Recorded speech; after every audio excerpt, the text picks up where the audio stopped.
একটা গর্ভবতী মায়ের হিমোগ্লোবিন টেস্ট কতটা গুরুত্বপূর্ণ, মানে রক্তের পরিমাণ, এই টেস্টটা কতটা গুরুত্বপূর্ণ?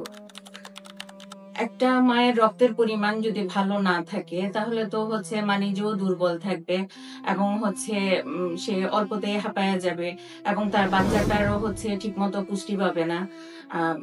ঠিকমতো সে বেড়ে উঠতে পারবে না এবং বাচ্চা মিসক্যারেজ হওয়ার পসিবিলিটি থাকে। যারা ভিডিও দেখছেন, যদি আপনি গর্ভবতী মা হন, আপনার যদি হিমোগ্লোবিন কম থাকে, একটু খেয়াল করবেন হিমোগ্লোবিনটা কেমনে দেখবেন। এই দেখেন, এই চোখটা আছে না, এই টান দিয়ে উপর দিয়ে তাকালে এখানে দেখবেন যে লাল দেখা যায়। এটা সাধারণ বাংলায় বলছি।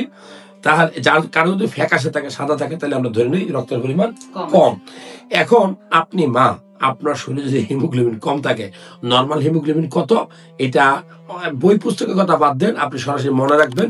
একটা সুস্থ মায়ের হিমোগ্লোবিন 11, 12, 13, 14 এরকম থাকতে পারে। এভারেজ 12-র আশেপাশে থাকা উচিত, 10-এর উপর থাকা উচিত। হিমোগ্লোবিন যদি কম থাকে, হিমোগ্লোবিনের কাজ থাকে, হিমোগ্লোবিন আমাদের রক্তে অক্সিজেন ক্যারি করে। এখন আপনার যদি হিমোগ্লোবিন কম থাকে, আপনি তো শ্বাসকষ্ট রোগে ভুগবেন, আপনার বাচ্চা তো অক্সিজেন কম পাবে, অনেক সময় ফিটাল ডিসচার্জ হয়। যাই হোক, আপনার হিমোগ্লোবিন যদি কমে যায়, আপনি অবশ্যই গুরুত্ব দিয়ে কয়েকটা গুরুত্বপূর্ণ খাবার খাবেন। নাম্বার 1, কাঁচা কলা খেতে পারেন, কাঁচা কলার তরকারি, ঝোল, কাঁচা কলার চামড়াটা অবশ্যই খাবেন। এরপরে খুব গুরুত্বপূর্ণ, আপনি একটু কলিজা খেতে পারেন, আপনি লাল শাক খেতে পারেন, আপনি বিটরুট খেতে পারেন, খুবই গুরুত্বপূর্ণ। এরপরে অনেকে ডিম খায় না, ঠিক আছে? ডিমের কুসুম, ছোট ছোট মাছ, দেখবো যে কাসকি মাছ পাওয়া যায়। এই মাছগুলা আপনার শরীরে রক্ত তৈরি করে, ক্যালসিয়াম সরবরাহ করে, জিঙ্ক সরবরাহ করে।